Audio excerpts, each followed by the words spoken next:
afternoon. Please. Welcome to the White House. It is truly inspiring to see everyone gather here together, united in support of this remarkable initiative and community.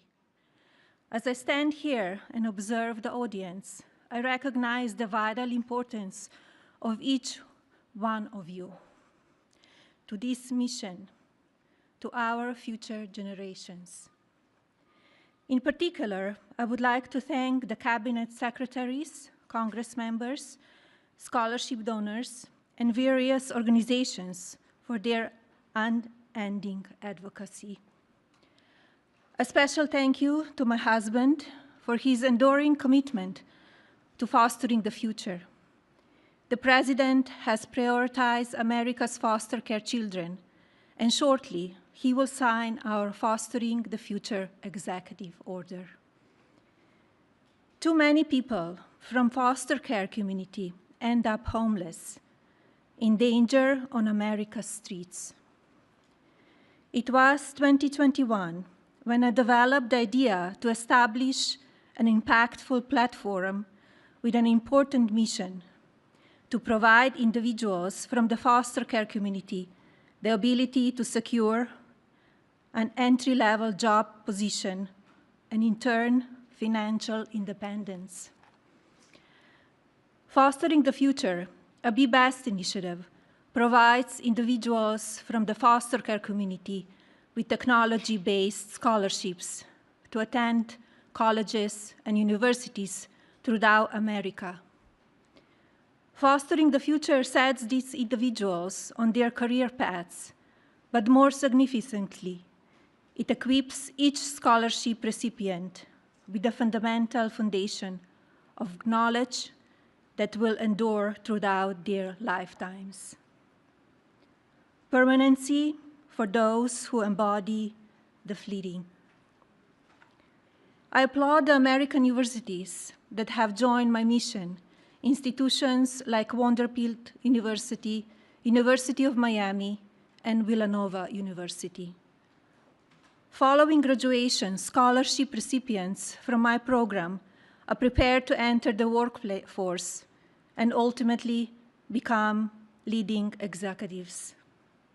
Predictably, they will manage thousands of employees and generate significant value for American communities through job creation, access to healthcare, food security, and other societal benefits. This executive order, Fostering the Future for American Children and Families, gives me tremendous pride. It is both empathetic and strategic. It will certainly be impactful. It aims to establish a comprehensive network connecting federal departments and agencies, private sector's businesses, higher learning institutions, and charitable organizations. This will create new educational and employment opportunities countrywide. Our faith-based organizations will continue playing a vital and consequential role. My hope, of course, is that this level of coordinated collaboration will sustain. But today, I call on leadership from these various organizations, including the private sector, to join my effort, rise above the ease of inaction. I predict this small spark today will ignite a profound and lasting nationwide movement. Our united resolve will foster a thriving future filled with compassion and innovation. Together, we will illuminate the pathway for today's foster children to become tomorrow's builders. And tomorrow's builders will foster the future of America's legacy. Thank you.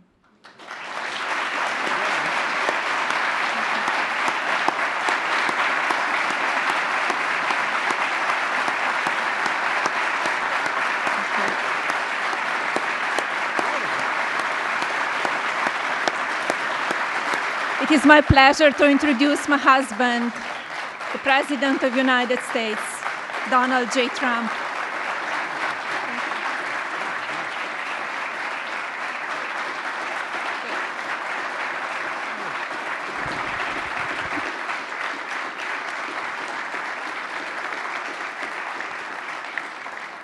I think it's very good, especially for someone that speaks 5 languages at least. I think that's pretty amazing. I couldn't do it. I couldn't do it. Yes, well, thank you, Melania. And our country is truly blessed to have this magnificent and very caring First Lady. They love her. Every time I get up and make a speech, they say, "We want our First Lady." I said, "What the hell? I'm not good enough? I'm not good." But thank you very much. Great job. And it's great the work you do in so many ways.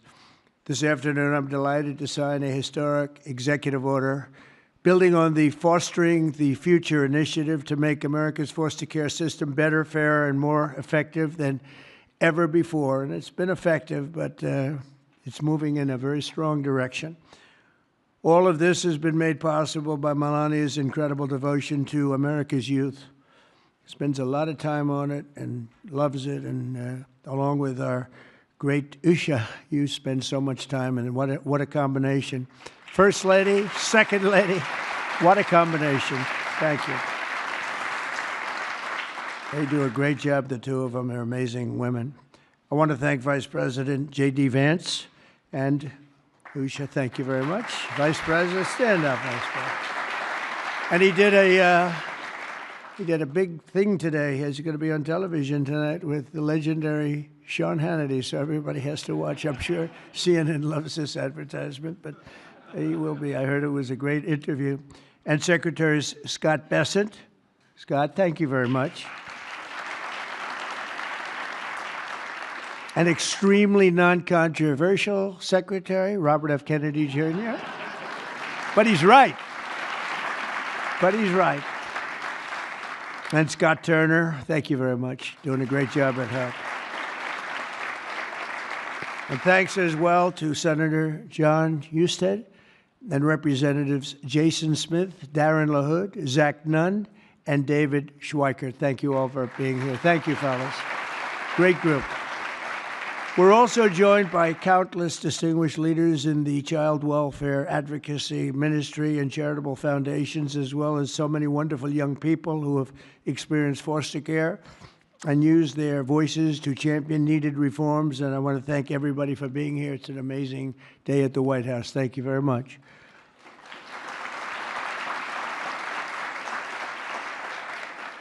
And right behind me, by the way, in about 2 years from now, we'll use a much bigger room because we had to turn away a lot of people.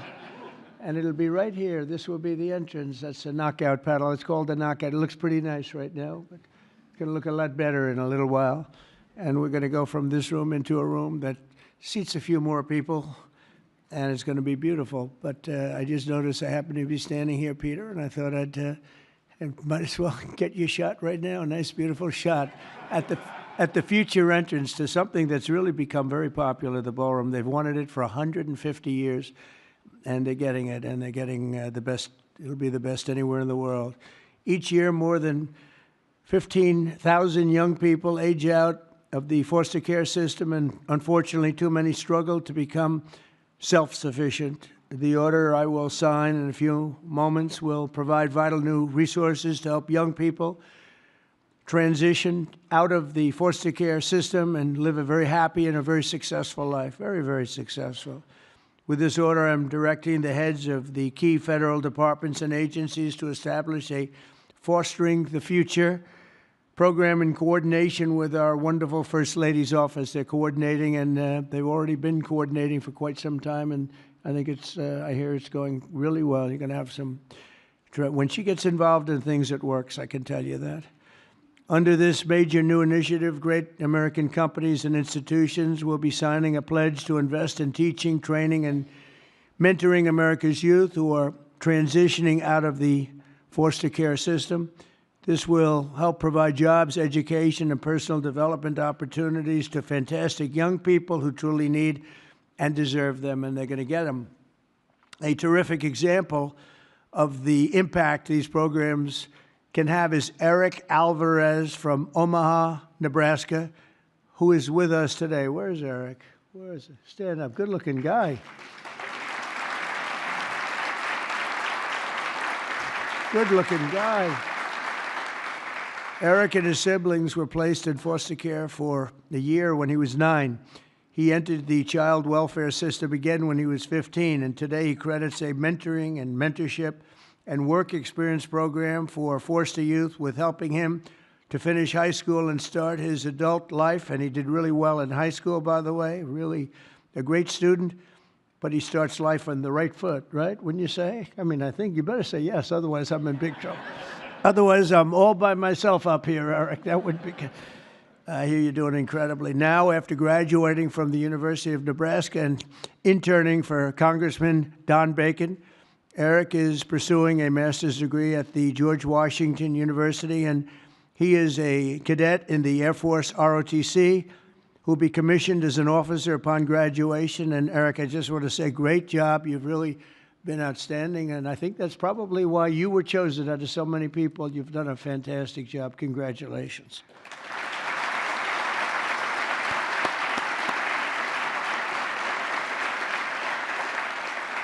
The new initiative we're establishing will also create an opportunity for foster youth to take full responsibility of the federal tax credit scholarship program established by the One Big Beautiful Bill.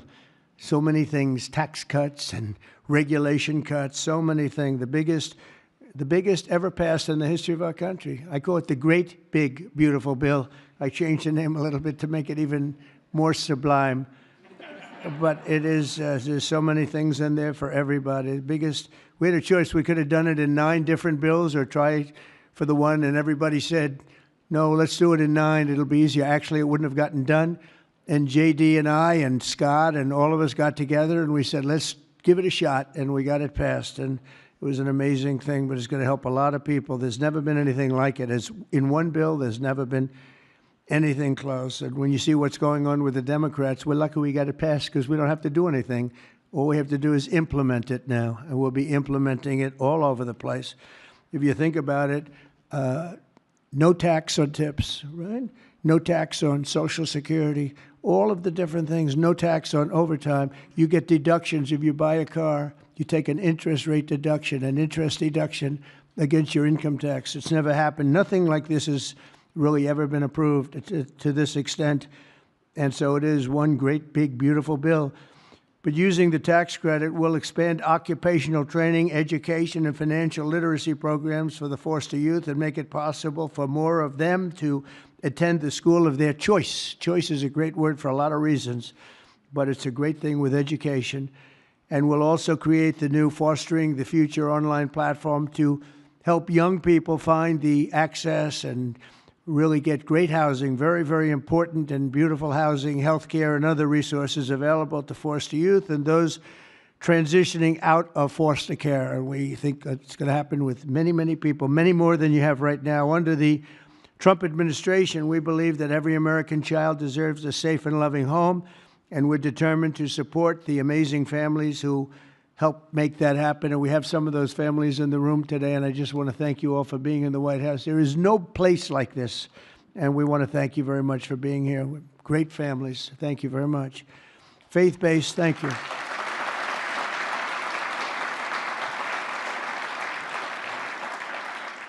Faith-based nonprofits are the nation's most trusted institutions, interacting with the foster care system and practicing Christians and more. Think of this, more than twice as likely foster care.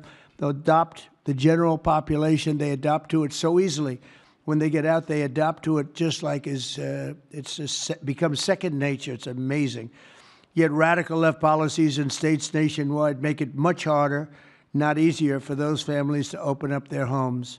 But we're working on that. We're dealing with the radical left. It's not easy, but we're winning, and we're winning big. That's why with the order that we're doing today, we're taking the ridiculous woke policies that discriminate against Christians and families of faith. As president, I will always stand by us, we will stand by our country, and we will stand for religious liberty. So important. We stand for religious liberty. The Bible tells us, thank you. Thank you. The Bible tells us that one of the measures of any society is how it cares for vulnerable children and orphans. So important, and it's so big in the Bible. So as we make America great again, we are going to protect American children in foster care, and we're going to ensure that they will never, ever be forgotten. These children will never be forgotten, and they're going to grow up to be unbelievable, strong, smart, wealthy, productive citizens. So once more, I want to thank Melania for the great job she does, not here only just as First Lady. She's a great First Lady. And I want to thank you very much, honey, and the foster families and leaders here today. You're very special people, and we're going to work together, and we're going to have some absolutely incredible results. Thank you all for being here. Thank you very much. Thank you.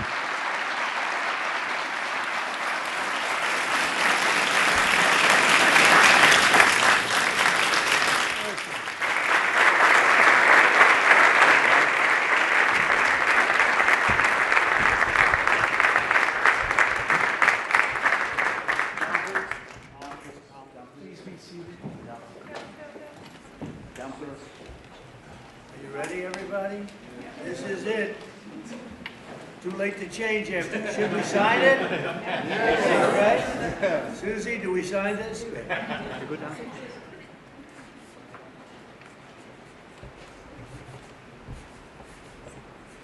ask the First Lady to sign yours. Let me sign it like this. Okay.